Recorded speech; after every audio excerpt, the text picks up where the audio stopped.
Bismillahirrahmanirrahim. How are you, student? I hope you also ship in your home.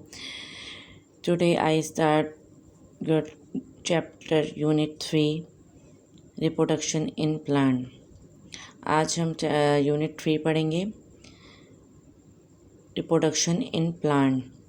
किस तरीके से plant की पैदावार होती है। रिप्रोडक्शन माने होता है पैदावार, मीन्स किस तरीके से प्लांट में पैदावार का सिलसिला कैसे होता है, किस तरह से उसकी अफजाइश बढ़ती हैं, आज हम डिस्कस करेंगे।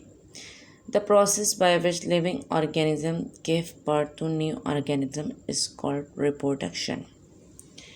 अब रिप्रोडक्शन की क्या डेफिनेशन कह रहे हैं। रिप्रोडक्शन एक ऐसा अमल है जिसके ज़रिए हम कोई न्यू ऑर्गेनिज्म, कोई नया ऑर्गेनिज्म बॉर्न होता है, वो क्या कहलाता है, reproduction.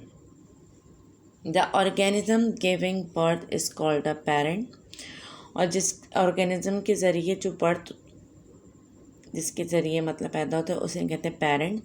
And the young organism produce alcohol of spring. और जिसके ज़रिए, पेरेंट के ज़रिए जो यंग ऑर्गेनिज्म होता है प्रोड्यूस ऑफ स्प्रिंग, जिसे हम औलाद कहते हैं उर्दू में ना, बट कि जो हमारे पास औलाद आती है पेरेंट्स से।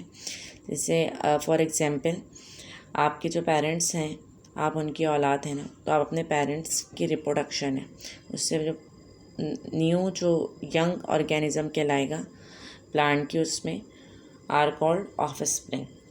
Reproduction in plant of two types. अब कह रहे हैं रिप्रोडक्शन प्लांट में दो टाइप्स की होती है। Let it discuss each of this in detail. अब आपको हम डिस्कस करेंगे और हर एक के बारे में डिटेल से बताऊंगी। ए सेक्सुअल रिप्रोडक्शन।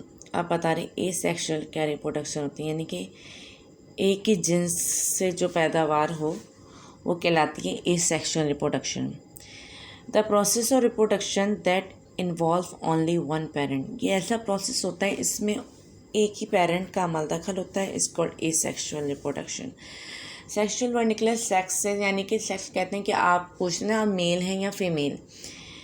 तो ए सेक्सुअल यानी कि जिन्स, आपकी जो रिप्रोडक्शन होती है वो किस तरीके से होती है, इन्वॉल्व ओनली वन पेरेंट इनमें इन्वॉल्व होता है, तो वो कहलाती है हमारी ए sexual reproduction. In other word, अगर हम दूसरे अल्फाजों में कहें, ए सेक्सुअल में does not involve the fusion of male and female gametes. कह रहे हैं अगर हम दूसरे अल्फाजों में कहें तो इसमें मेल और फीमेल गैमेट्स की कोई इन्वॉल्वमेंट नहीं होती। The plant produce as a result of sexual reproduction possesses the same trait as the parent plant। और जो प्लांट जो हमारा इस सेक्सुअल से जो होता है, तो इसमें सेम ही खसलतें होती हैं पेरेंट प्लांट की।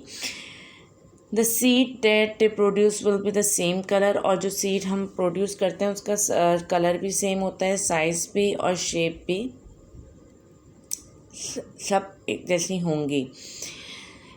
As those produce by the parent plant, जो उनके पेरेंट प्लांट में प्रोड्यूस हुआ होगा। Asexual reproduction in plant में भी नेचुरल, आर्टिफिशियल और बोथ। जो ए सेक्सुअल रिप्रोडक्शन प्लांट होते हैं वो में भी नेचुरल होते हैं, कुदरती होते हैं, और आर्टिफिशियल और बोथ। आप उसको नेचुरल भी कह सकते हैं, आप उसको आर्टिफिशियल भी कह सकते हैं, और बोथ दोनों भी कह सकते हैं, ए सेक्सुअल रिप्रोडक्शन होते हैं। I hope you understand it's to time. My online class has finished now.